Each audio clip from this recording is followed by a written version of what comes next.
এখন গাঁৱত দহিৰাম নামৰ এটা গৰখীয়া আছিল। পাহাৰৰ নামনিত সদায় গৰু চৰাই থাকে। এদিন দুপৰীয়া তাৰ মনত এটা বেয়া বুদ্ধি খেলালে। সি গাঁৱৰ মানুহবোৰক ঠগিবলৈ টেটু ফালি চিঞৰিলে, বাঘ ঐ, খালে ঐ, কোনে ক'ত আছে, মোক বচা ঐ।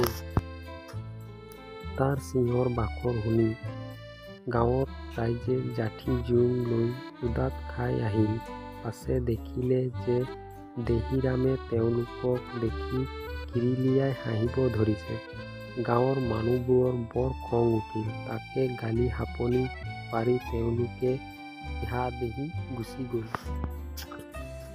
কেইদিনমান পাছত দেহিৰামে আকৌ গাওঁচি জুৰিলে, বাঘ ঐ, খালে ঐ, গৰু নিলে ঐ। এইবাৰো গঞাসকলে হাতে হাতে জাঠি জোং লৈ বাঘ খেদিবলৈ তপলিয়াই আহিল।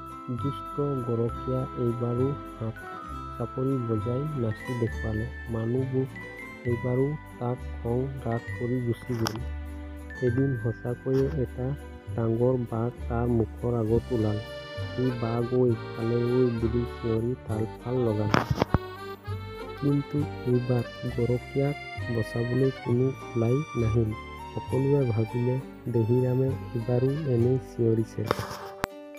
ফলত বাঘে দেহিৰামক থাপ মাৰি ধৰি হাবিলৈ লৈ গ'ল। মিছা কথা কোৱাৰ কাৰণে দেহিৰামৰ এনে দশা হ'ল। ভিডিঅ'টোৰ পৰা কি শিকিলা? প্লিজ কমেণ্ট কৰি জনাবা।